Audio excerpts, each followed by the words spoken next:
sekarang ini udah hampir bisa dibilang udah nggak asik gitu, baik cara bergaul, cara bermasyarakat, bersosialisasi. Mohon maaf aja, saya bukannya untuk menyalahkan suku Dayak dan membela Edi Mulyadi, enggak, tapi lebih ke pengennya berhenti yang kayak begini gitu. Terus terang kalau ini untuk masyarakat Dayak ya, ini saya cerita sedikit bahwa dulu rumah saya itu tuh kos-kosan, itu berbagai suku termasuk suku Dayak yang berdarah suku Dayak.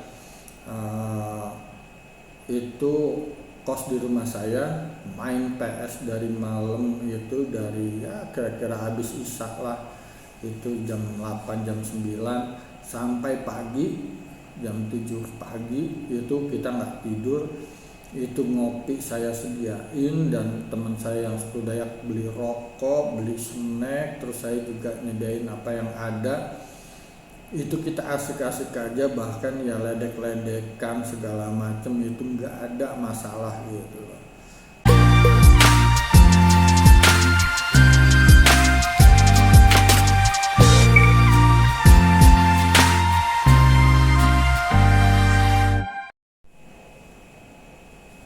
Oke, assalamualaikum warahmatullahi wabarakatuh.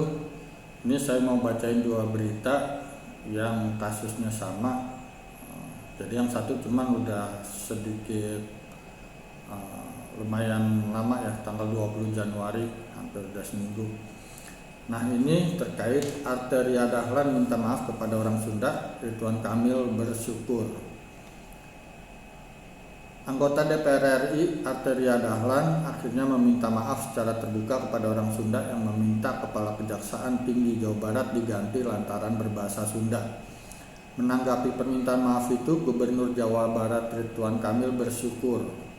Alhamdulillah, beliau siang ini sudah menyampaikan permintaan maafnya kepada masyarakat Sunda, tulisnya saat mengunggah foto tangkap layar berita di media online yang mengabarkan permohonan maaf politikus dari PDIP itu di akun Instagramnya Kamis 20 Januari 2022. Ridwan yang akrab disapa Kang Emil itu pun meminta masyarakat Jawa Barat agar memaafkan Arteria Dahlan dan tak memperpanjang masalah.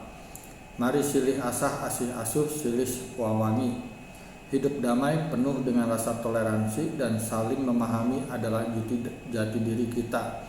Semoga menjadi hikmah kepada kita semua yang hidup dalam negeri indah Bhinneka Tunggal Ika, tulisnya. Para pengikut Kang Emil pun merespon unggahannya, geus lah di baturan si etak mah, tulis aktris Signorita Esperanza. Hebat Kang Ridwan Kamil selalu menyelesaikan dengan kepala dingin dan hati terbuka, tulis perancang busana Didit Maulana. Aktris dan penyanyi Aura Kasih memberikan emotikon tersenyum getir menanggapi unggahan Ridwan. Permohonan maaf Arteria Dahlan ini juga memenuhi imbauan Ridwan Kamil sebelumnya. Ia menilai permintaan Arteria agar Kejati Jawa Barat yang berbahasa Sunda diganti sangat berlebihan. Jadi saya mengimbau Pak Arteria Dahlan sebaiknya meminta maaf kepada masyarakat Sunda di Nusantara ini.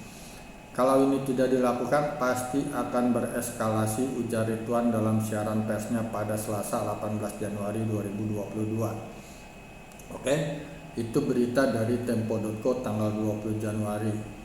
Nah, sekarang saya mau bacain terkait kasus Kang Edi Mulyadi. Warga Kalimantan maafkan Edi Mulyadi, Aliansi Borneo. Hukum harus tetap berlanjut. Jumat 28 Januari 2022. Tempo.co Jakarta.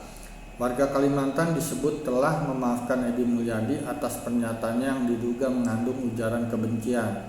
Secara kemanusiaan sudah dimaafkan, tapi secara moral dan adat serta hukum negara harus tetap dilanjutkan prosesnya, kata juru bicara Aliansi Borneo Bersatu Rahmat Nasution Hamka di gedung DPR Kamis 27 Januari 2022. Menurut Rahmat, Edi mesti menjalani hukuman adat dan pidana atas tindakannya. Edi dalam video yang beredar diduga menyebut bahwa Kalimantan Timur merupakan tempat jin buang anak. Ia kemudian meminta maaf atas pernyataan tersebut. Menghadapi Walaupun menghadapi sejumlah laporan karena pernyataan mengkritik rencana Edi pun menghadapi sejumlah laporan karena pernyataannya mengkritik rencana pemindahan ibu kota negara ke Kalimantan Timur. Rahmat mengatakan masyarakat Kalimantan marah karena merasa direndahkan oleh pernyataan Edi.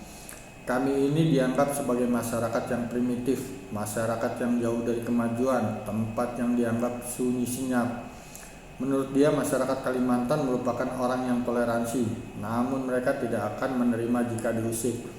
Kami juga akan dengan cara kami menjaga harkat dan martabat leluhur kami, ujarnya. Masyarakat menginginkan Edi tetap dihukum secara adat.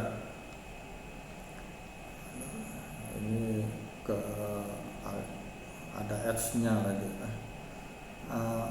Meskipun hukuman adat nantinya bakal diputuskan oleh Mantir, Demang, Temanggung, suku-suku Dayak, hukuman adat kata dia bisa berupa membayar denda maupun memotong kerbau. Itu yang akan diproses dalam hukum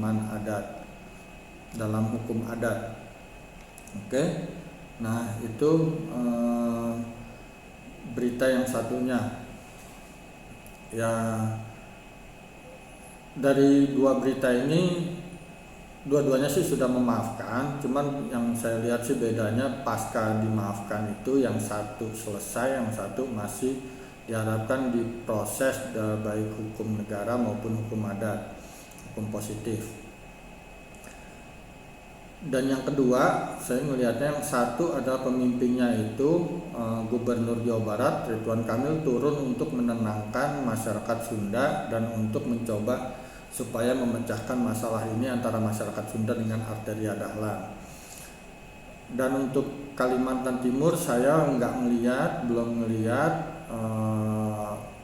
Ini disclaimer ya, saya belum melihat pemimpin dari misal Gubernur Kalimantan Timur untuk menenangkan ketika Kang Edi Mulyadi sudah meminta maaf. Begitupun dengan pemimpin yang lainnya, gitu. Jadi di sini saya melihatnya sih perbedaannya di situ, karena ini bisa berhenti kalau memang pemimpinnya turun tangan. Jika tidak, ya itu seperti yang kata Kang Ridwan Kamil, nanti akan bereskalasi. Kalau ini dibiarkan ya makin bergejolak. Tapi kalau ketika pemimpinnya itu paling tidak sangat berpengaruh terhadap apa yang terjadi di bawah. Ketika yang terjadi di bawah itu yang merasa panas atau merasa tersinggung, dan walaupun Kang Edi Mulyadi udah minta maaf, jika tidak ada yang menenangkan, yang dianggap sebagai tokoh panutan pemimpin, maka ini tidak bisa, ya akan terus seperti ini. Nah, yang saya jadi miris kan akhirnya ya seperti ini terus berlanjut dan tidak pernah berhenti terkait masalah ujaran kebencian, di mana kita ketika berbicara kita tidak pernah yang namanya pasti ada yang namanya terlepas ngomong, ada yang namanya pasti menyinggung orang. Tapi ketika ini menjadi masalah, ya ini kita akhirnya susah, akhirnya terus terang, akhirnya saya melihatnya ya udah nggak asik lah. Sekarang ini udah hampir bisa dibilang udah nggak asik gitu, baik cara bergaul, cara bermasyarakat, bersosialisasi. Mohon maaf aja, saya bukannya untuk menyalahkan suku Dayak dan membela Edi Mulyadi, enggak, tapi lebih ke pengennya berhenti yang kayak begini gitu. Terus terang kalau ini untuk masyarakat Dayak ya, ini saya cerita sedikit bahwa dulu rumah saya itu tuh kos-kosan, itu berbagai suku termasuk suku Dayak yang berdarah suku Dayak. Itu kos di rumah saya, main PS dari malam itu, dari ya kira-kira habis isya lah, itu jam 8 jam 9 sampai pagi jam 7 pagi itu kita nggak tidur. Itu ngopi saya sediain, dan teman saya yang suku Dayak beli rokok, beli snack, terus saya juga nyediain apa yang ada. Itu kita asik-asik aja, bahkan ya ledek-ledekan segala macem, itu nggak ada masalah gitu loh.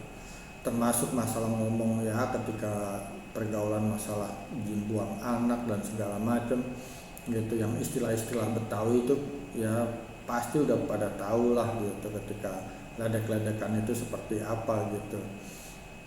Nah, tapi sekarang ini udah susah gitu kita ngomong soal yang maksudnya apa ya. Emang sih ketika ya salah ngomong atau bukan salah ngomong, bisa jadi salah penempatan ngomongnya aja. Ya seperti kata yang Kang Edi Mulyadi itu kan sebenarnya katanya kan emang udah satu kiasan, kalimat kiasan yang cuman salah penempatannya, yaitu di konferensi pers di dalam hal masalah pergaulan mungkin itu biasa. Nah, ini masalah salah penempatan, salah ucap itu bisa menjadi yang namanya hukum pidana. Terus bagaimana ini akhirnya kita juga mau bermaaf aja, berpendapat, mau bersuara, yang istilahnya ayo keluarkan suaramu, keluarkan idemu, ayo jangan takut mengeluarkan suara, ayo keluarkan ide-idemu. Ini bagaimana untuk berkreativitas gitu ya. Paling itu aja dari saya. Sekali lagi di sini yang nggak salah kalau nanti mungkin Kang Emil itu elektabilitasnya terus naik melejit karena dianggap ya memang sosok yang bijak, yang bisa menenangkan warganya, paling nggak Jawa Barat. Mungkin harapan masyarakat nanti, oh iya Kang Emil paling nggak yang bisa mengakhiri seperti ini, polemik-polemik di dunia maya, keonaran di dunia maya. Karena ya mohon maaf aja gitu, ketika pemimpin yang lain, ketika ada seolah disinggung masalah suku atau adatnya, paling enggak bersuara juga lah seperti apa gitu, menenangkan, jaga kebinekaan ini, karena ini bagian dari kebinekaan juga gitu. Oke, itu aja. Sekali lagi, oh ya, teman saya itu kalau mungkin ada yang tahu gitu, dulu teman saya itu namanya satu Trisuli, satu itu temennya itu dipanggilnya kalau nggak salah Buyung. Emang kok orang Dayak dipanggilnya Buyung, saya juga bingung dari dulu gitu. Orangnya putih, rada gemuk, ya matanya rada sipit juga gitu. Dan satu lagi rada udah tua lah, namanya dipanggil si Om yang Om siapa lupa saya. Nah, si Buyung ini kuliah di Universitas Pancasila, si Trisuli ini kuliah di UKI, dan kita asik-asik aja terus terang, nggak kayak sekarang. Oke, itu aja dari saya. Wassalamualaikum warahmatullahi wabarakatuh.